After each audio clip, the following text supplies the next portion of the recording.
जय हिंद। तो चलिए हम देखते हैं, इस पार्ट में हम वैदिक सभ्यता के बारे में जाने। वैदिक सभ्यता की शुरुआत कहाँ से हुई और कब हुई, ये सब जानेंगे हम। वैदिक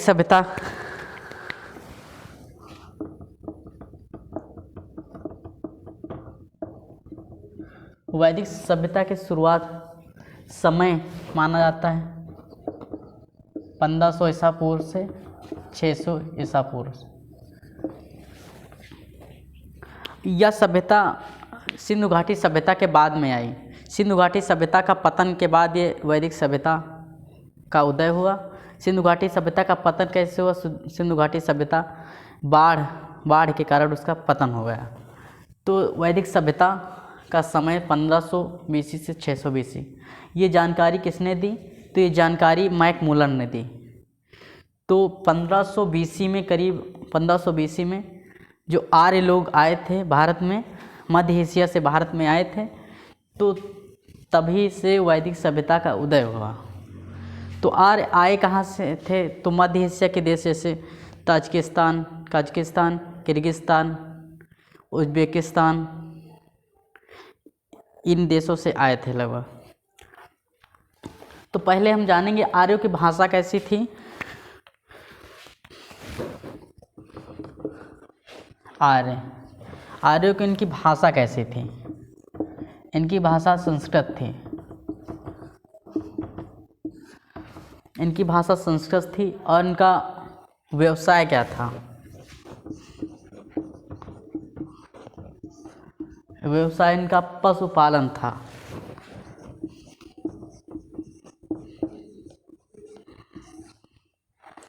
पशुपालन में मुख्य इनका पशु था गाय।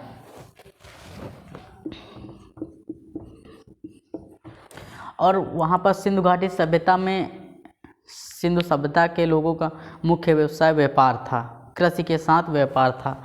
मगर यहाँ पर व्यवसाय कृषि के साथ पशुपालन अधिक था।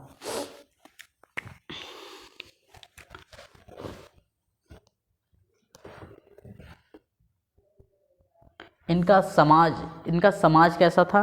तो इनका समाज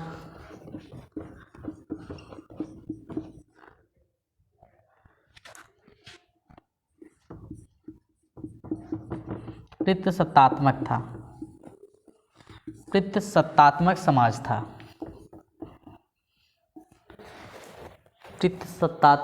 था। और सिंधु घाटी सभ्यता में तो वहाँ पर मात्र सत्तात्मक समाज हुआ करता था। पितृसत्तात्मक मतलब पिता की जायदाद पर बेटे का अधिकार, यानी पुरुषों का अधिकार ही होगा। ये पितृसत्तात्मक समाज था। यानी किसी घर की सत्ता या किसी राज्य की सत्ता केवल पुरुष के हाथों होगी, ना कि महिला के हाथों में। वैदिक सभ्यता के बारे में जानते हैं। वैदिक सभ्यता, इसका नाम क्यों पड़ा? इसमें वेदों की रचना हुई। इसमें सभी वेद लगभग संस्कृत में हैं। वेदों की रचना होने के कारण इसे वैदिक सभ्यता कहा गया। इसमें 4 वेदों की रचना हुई: ऋग्वेद, सामवेद, यजुर्वेद, अथर्ववेद। तो हम जानते हैं इसे। वैदिक सभ्यता को 2 भागों में बांटा गया।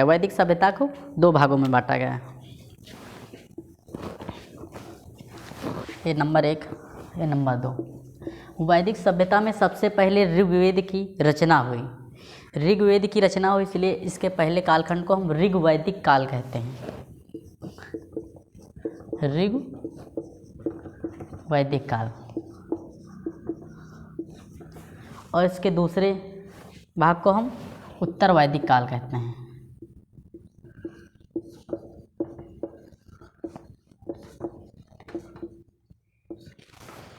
उत्तर वैदिक काल। तो इसका पहला भाग ऋग्वैदिक काल और दूसरा भाग उत्तर वैदिक काल। इसके समय को जान लेते हैं, कहाँ से कहाँ तक रहे। तो ये ऋग्वैदिक काल 1500 ईसा पूर्व से लेकर 1000 ईसा पूर्व, और ये उत्तर वैदिक काल 1000 ईसा पूर्व से 600 ईसा पूर्व तक। अब हम जानते हैं वेदों के बारे में। वेदों में क्या दिया गया है और क्या नहीं दिया गया। तो पहले हम ऋग वैदिक काल, उत्तर वैदिक काल। पहला वेद आता है ऋग्वेद। तो पहला वेद, कुल वेद कितने हैं? कुल वेद 4। तो उसमें पहला है ऋग्वेद। ऋग्वेद, ऋग्वेद का उपवेद क्या है? क्वेश्चन आ जाए ऋग्वेद का उपवेद क्या है, तो इसका वेद है आयुर्वेद। इसका उपवेद है आयुर्वेद। ये क्या है? उपवेद है इसका। इसके ब्राह्मण ग्रंथ क्या है? ऋग्वेद का ब्राह्मण ग्रंथ क्या है? ये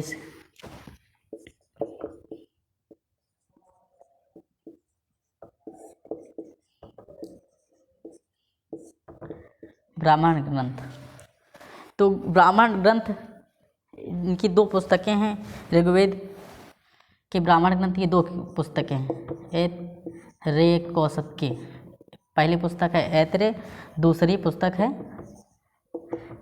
कौसतकी।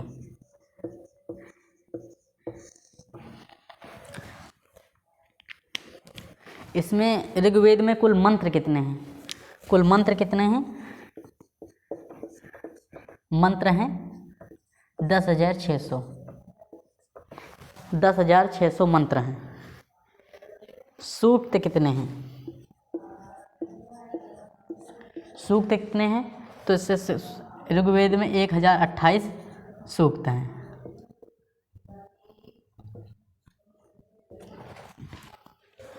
तो उसमें पूछा जाए गायत्री मंत्र का उल्लेख किसमें है? गायत्री मंत्र का उल्लेख ऋग्वेद में मिलता है।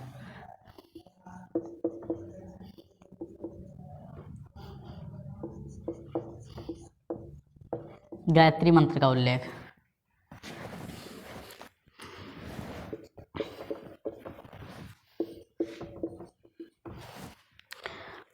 तो ऋग्वेद में आयुर्वेद, इसका उपवेद है ब्राह्मण ग्रंथ ऐतरेय कौसतकी। इसमें ऋग्वेद में कुल कितने मंत्र हैं? 10,600। सूक्त कितने हैं? तो 1028 सूक्त हैं। गायत्री मंत्र का उल्लेख किसमें है? तो ऋग्वेद में है। गायत्री मंत्र में किसकी उपासना की गई है पूछ ले तो गायत्री मंत्र में सूर्य की उपासना की गई है। भगवान सूर्य की उपासना की गई। पर वैदिक सभ्यता के मूल देवता मतलब प्रमुख देवता कौन थे? तो इंद्र थे। प्रमुख देवता इंद्र थे। और ऋग्वेद में इंद्र को पुरंदर कहा गया है। ऋग्वेद में इंद्र को क्या कहा गया? पुरंदर कहा गया है। ऋग्वेद के बारे में थोड़ा और जानते हैं। ऋग्वेद में कितने मंडल थे? तो मंडल इसमें थे, इसमें 10 मंडल थे।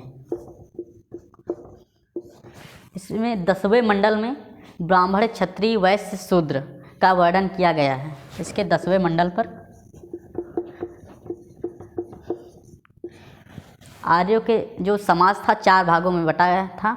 तो उसमें 4 भागों में बटा था, तो उसी का वर्णन ऋग्वेद के 10वें मंडल पर मिलता है। 10वें मंडल पर समाज जो था ब्राह्मण, क्षत्रिय, वैश्य, शूद्र।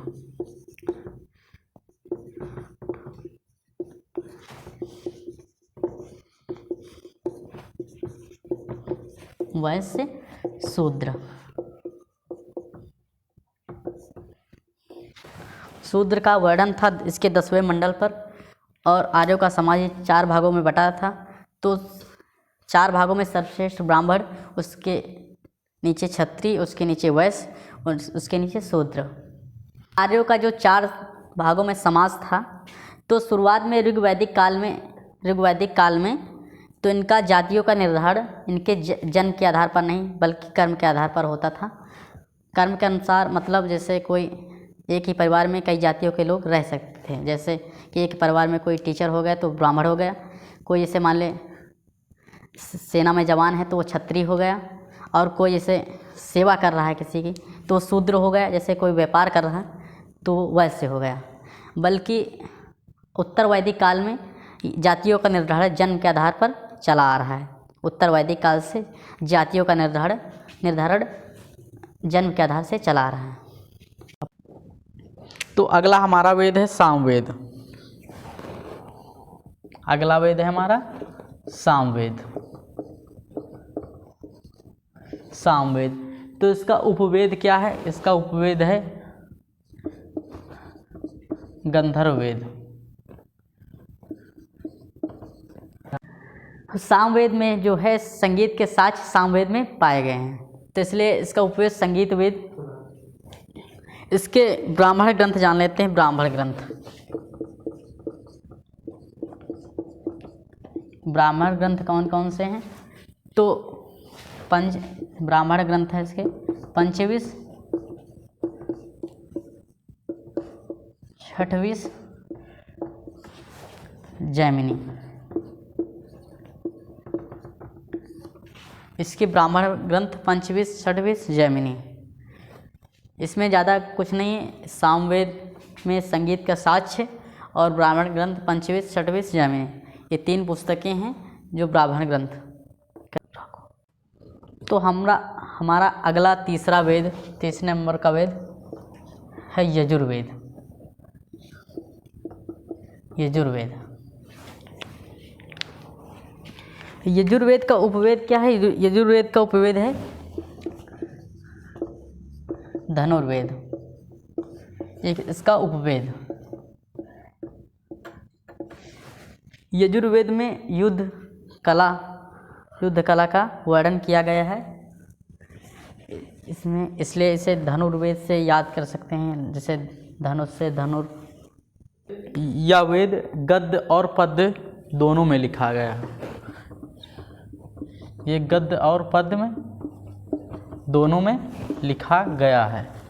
इसका कर्मकांड प्रधान, यह कर्मकांड प्रधान ग्रंथ है और इसमें धनुष। यजुर्वेद में युद्ध शास्त्र का वर्णन किया गया है। तो यजुर्वेद के ब्राह्मण ग्रंथ जान लेते हैं। इसके ब्राह्मण ग्रंथ कौन से हैं?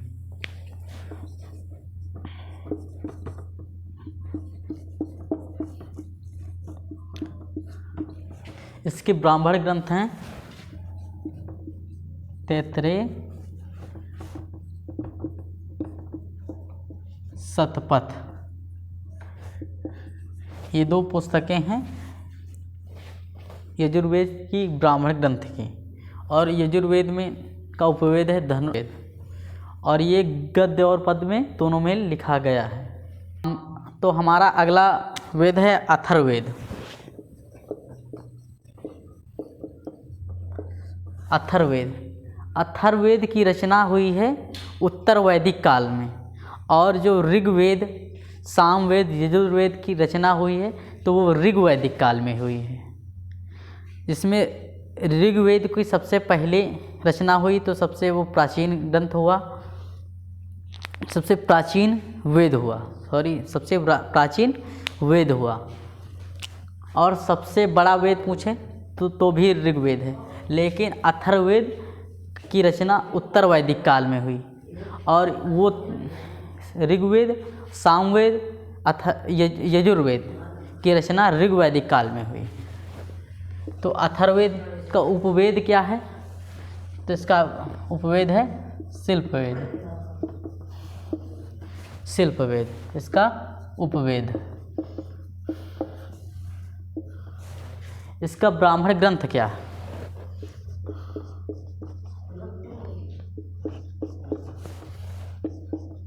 ब्राह्मण ग्रंथ, इसका ब्राह्मण ग्रंथ है गोपथ।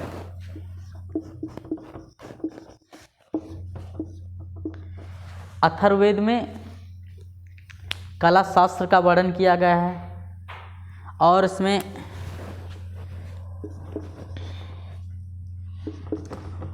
जादू टोना, वशीकरण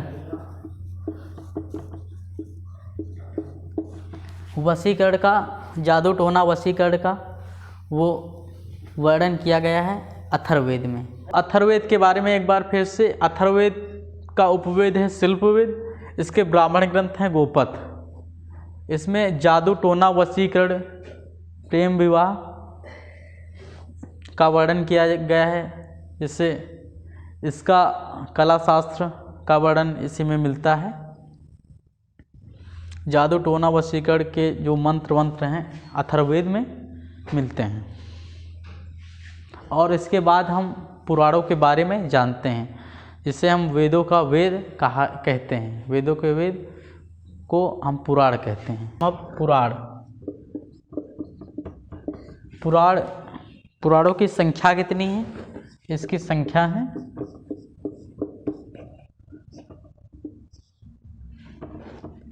इसकी संख्या है 18।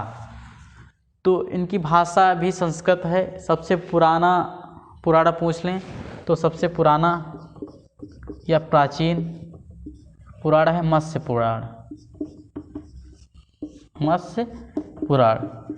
और जैसे पुराना वेद पूछ लें तो सबसे प्राचीन वेद तो ऋग्वेद, सबसे पुराना पुराण तो मत्स्य पुराण। तो कुल पुराण कितने हुए? 18। वेदों का वेद पुराणों को कहा जाता है। और इसके बाद हम उपनिषदों को जानते हैं। तो हम आगे जानते हैं उपनिषदों के बारे में।